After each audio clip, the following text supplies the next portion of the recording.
You're probably new to skincare or the use of retinols, and this video is definitely for you.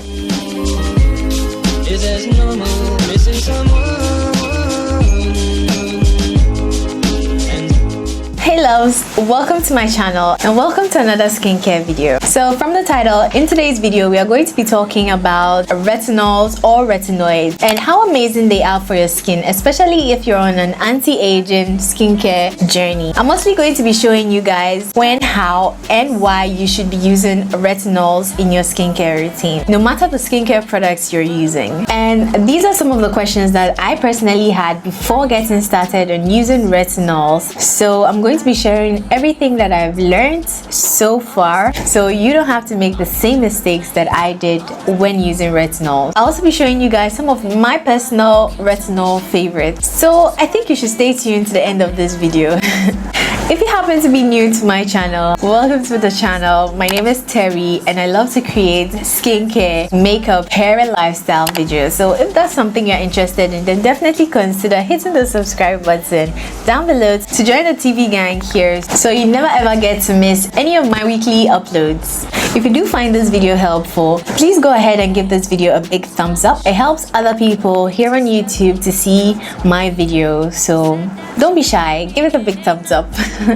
I know how tricky it can be to navigate through retinols, and as far as I know, The Ordinary alone has over 5 different types of retinols that you can use, from 0.2% to 2%, and then they have their grand actives, and the list goes on and on and on. We haven't yet gotten to cover the other brands and all the retinols they have, so I know how using retinols and choosing the right retinol for your skin can possibly be. Personally, the retinol that I'm currently using is The Ordinary 0.5% in squalene. So the first thing to note is that the retinols are oil soluble skincare ingredients and they're also oil based, so you really can't mix this with water based serums directly. It's going to be just like mixing water and oils together, and as we all know, the oil will be left sitting on top of the water because it's less dense than water, so it's going to be left sitting on the surface of the water at all times. But the correct way to do this is to first apply the water based serums and leave it and let it to sink into your skin.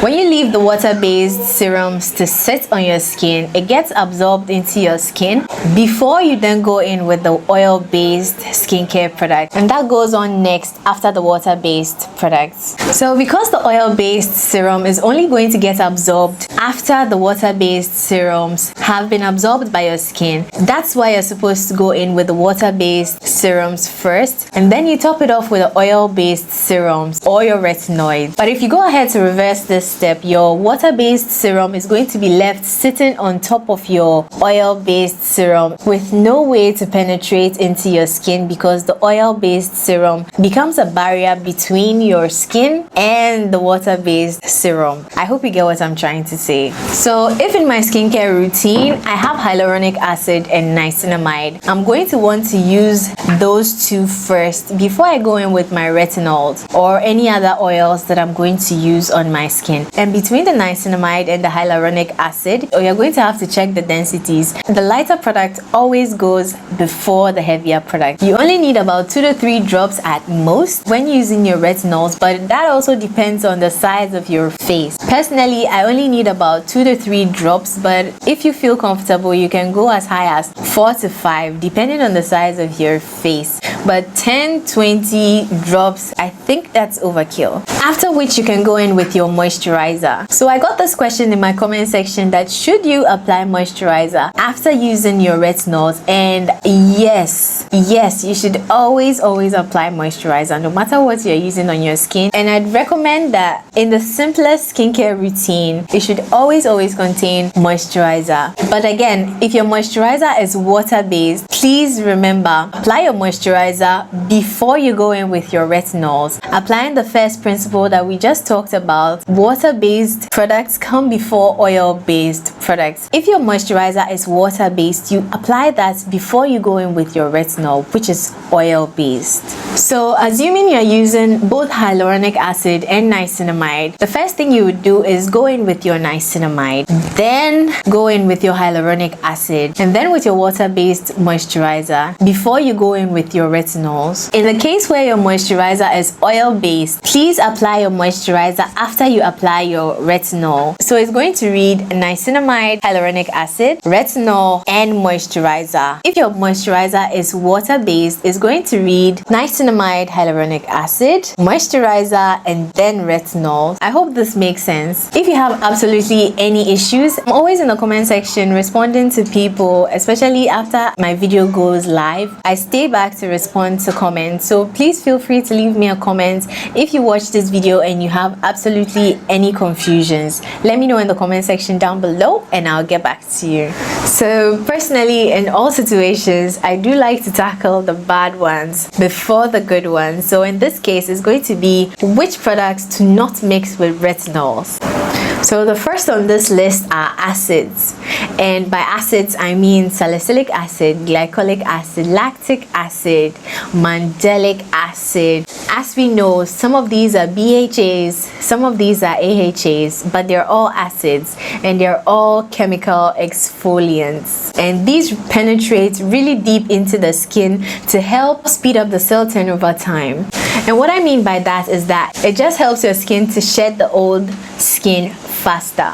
So they do leave your skin a bit sensitive and irritated. So mixing an acid with a retinol is way too harsh for anybody's skin, and also their pHs vary, so they might end up even canceling each other out, and then you end up not getting the results that you were planning to get when purchasing your retinol. So that's a skincare no-no. But that's possibly the worst case scenario. So as I said, I wouldn't advise you going in with any of the acids that I previously mentioned together with the retinols in the same skincare routine. Instead of using my glycolic acid toner from The Ordinary, I'm going to switch that out and use my tea tree toner from The Body Shop instead on days that I'm supposed to use my retinol. So the next product that I would not advise you to mix with your retinol is a vitamin C. So we have the L-ascorbic vitamin C, we have the ascorbic acid plus alpha-arbutin vitamin C from The Ordinary, and the ascorbic acid suspension. And the list for vitamin C products is endless. Please make sure you are not mixing any of these vitamin C's with your retinols, because the pH of your retinol is between 5 to 6 and vitamin C mostly has a pH of 3.5. So you see how much of a pH gap there is. So when you end up using them together, what happens is that the pH of the retinol further decreases, and that's not the optimal point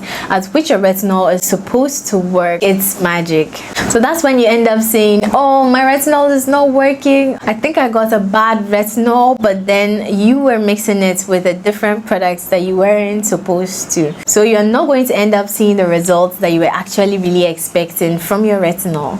But if you must use any of these products that I've said should not be mixed, I'd highly suggest that you split the routines and then have one for the morning and have one for the evening. And the retinol itself is mostly supposed to be used at night in your nighttime skincare routine. So why don't you then put the vitamin C derivatives or vitamin C products in your morning skincare routine, and then build your skincare routine, your morning skincare routine around the vitamin C, and then build your nighttime skincare routine around your retinol. The reason why I'm putting the vitamin C for the morning is because vitamin C works amazingly well when mixed with your sunscreen. You know, we are here for the clear skin goals. So yes, we are trying to get all the benefits out of our skincare products because we don't waste products here on this channel. So some skincare products you can mix with your retinoids include niacinamide or vitamin B3, which is an amazing skincare ingredient that I've personally been raving about for the longest time. I love my niacinamide. And vitamin B3 is a naturally occurring skincare ingredient, and it's really amazing for calming that irritation that comes with the use of retinols or retinoids. It's really soothing to the skin. Niacinamide is such a superstar skincare ingredient, and mixed with retinols, it becomes a power couple that works amazingly well to keep your skin super clear. So as you can see, niacinamide or vitamin B3 is water-based, so yes, this goes before your retinol. I'd say you should apply this and wait 2 to 5 minutes before going in with your retinols and other oil-based products. So let's talk a little bit about the hyaluronic acid. Because hyaluronic acid is a humectant, it works great for all skin types, be it dry skin, oily combination skin. Hyaluronic acid works really well when coupled with a retinol. But I won't lie, using retinols can leave your skin a bit dry, very dry actually, especially when you're starting out. So pairing it with a humectant is a very good idea, because humectants retain water. So while the retinol is drying up your skin, the hyaluronic acid is combating the dryness with moisture. So with a humectant like hyaluronic acid, it works to pull moisture from your skin and leaves your skin feeling moisturized, hydrated, and plump looking. That's why hyaluronic acid is supposed to go before your retinols in all cases. Another skincare ingredient that works amazingly well with retinols is alpha-arbutin. Alpha-arbutin is a water-based serum, so yes, it does go before your retinol. Alpha-arbutin is known for its ability to combat hyperpigmentation and acne scarring, and alpha-arbutin doesn't cause any harm to the skin, and it doesn't affect the efficacy of the retinols in any way. It's just another amazing skincare product that you can add to your skincare routine when using a retinol to boost your retinol results. Another skincare ingredient that you should consider adding to your skincare routine when using retinols are peptides, either your copper peptide or just a normal peptide. So sometimes you're going to get a retinol with all these ingredients already added to it. I did own a retinol from Valgyn's Labs, and that retinol already came infused with peptides, so I wouldn't have to go in with retinol and a peptide because it already comes in one. So when you're checking out new retinols, you can also check out for retinols with added skincare ingredients such as hyaluronic acid, copper peptides, or some other minerals. Some can even come with niacinamide, and that goes a long way to shorten your skincare ingredient list, in my opinion.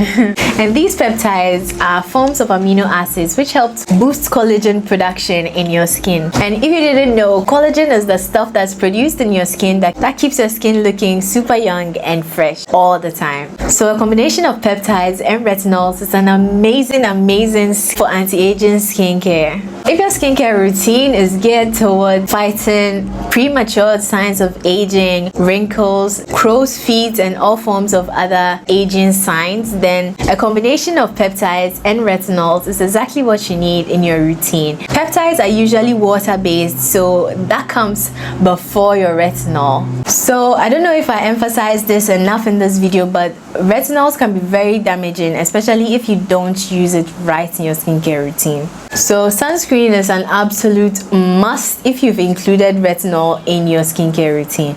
That doesn't mean use sunscreen at night when you're going to bed. It depends on you if you want to do that, but you should always apply your sunscreen during the day, whether you're indoors or going outdoors. Remember to use your sunscreen. And personally, I'd suggest a minimum of 30 SPF, especially if you're going to be indoors. So I really do hope I was able to cover everything in this video about your retinol. Guys, thank you so much for watching this video up to this point. If you have any burning questions that I didn't cover in the video, please feel free to leave it in the comment section down below and I'll jump right onto it. And if it's something that I can't explain in the comment section, I'm going to create a video for you guys. Please don't forget to hit the subscribe button down below, especially if you're a skincare fan, and also turn on your post notifications so you never ever miss any of my weekly uploads. I love and appreciate each and every one of you guys, and thank you so much for stopping by my channel, and stay blessed. I'll see you in my next video. Bye.